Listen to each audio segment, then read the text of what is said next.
Pakinggan ang summer track na Miso Hot ng pinakabagong P-pop girl group na Vivid sa kanilang official launch. Sila ang mga bagong iiduluhin ng mga kabataan pagdating sa pagkanta at pagsayaw. Ang kanilang unang pagsalang sa media interview, alamin mula kay Sam Marcos. Opisyal nang inilunsad ngayong araw dito sa Academy of Rock ang pinakabagong P-pop girl group na Vivid. Kasabay nito, pinakita rin nila ang kanilang vibrant summer debut single na Miso Hot.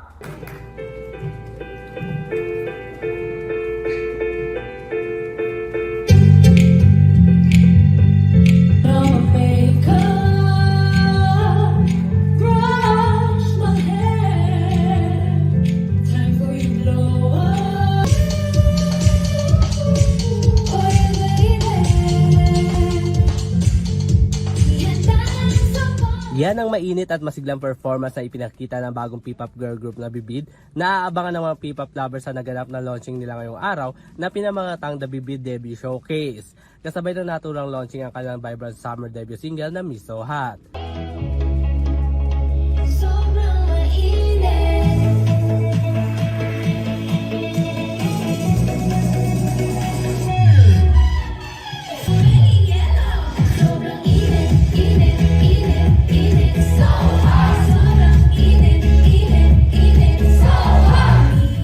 Ang grupo ay binubuo ng 4 na miyembro na kinabibilangan ni Claire, Chin, Camila at Bia sa pamumuno ng BC Entertainment Production.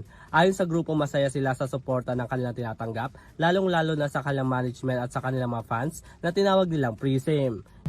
We feel so overwhelmed, but in a good way po. Grabe yung support from our management.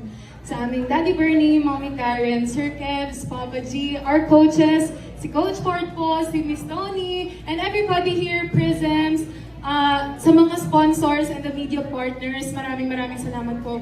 Grabe yung puso namin. Nag-uumapaw po yung happiness sa aming mga puso. Nang tanongin naman sila kung paano nila mai-impluwensyahan ng mga kabataan pagdating sa kanilang musika, ito ang kanilang naging sagot. Yung kung ano po yung meron tayo, parang it's okay to be different. Hindi po kailangan na pare-parehas, hindi kailangan kung ano yung meron siya, meron ka din. So, yun po yung gusto namin na ibahagi sa mga kabataan na it's okay to be different.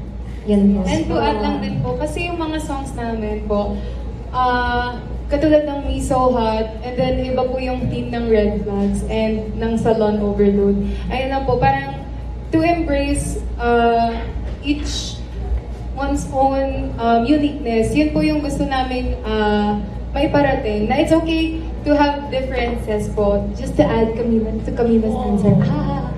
Dagdag pa ng grupo matapos ang kanilang launching, magkakaroon din sila ng iba pang mga shows at mga bagong kanta na kanilang i-release. After this po, we'll be having more shows for you guys. Are you guys excited? Present? Kasi kami sobrang excited na din. And meron pa kaming mga inhandang songs na i-release namin soon. So please, sana po ay patuloy nyo kaming supportahan. Yes.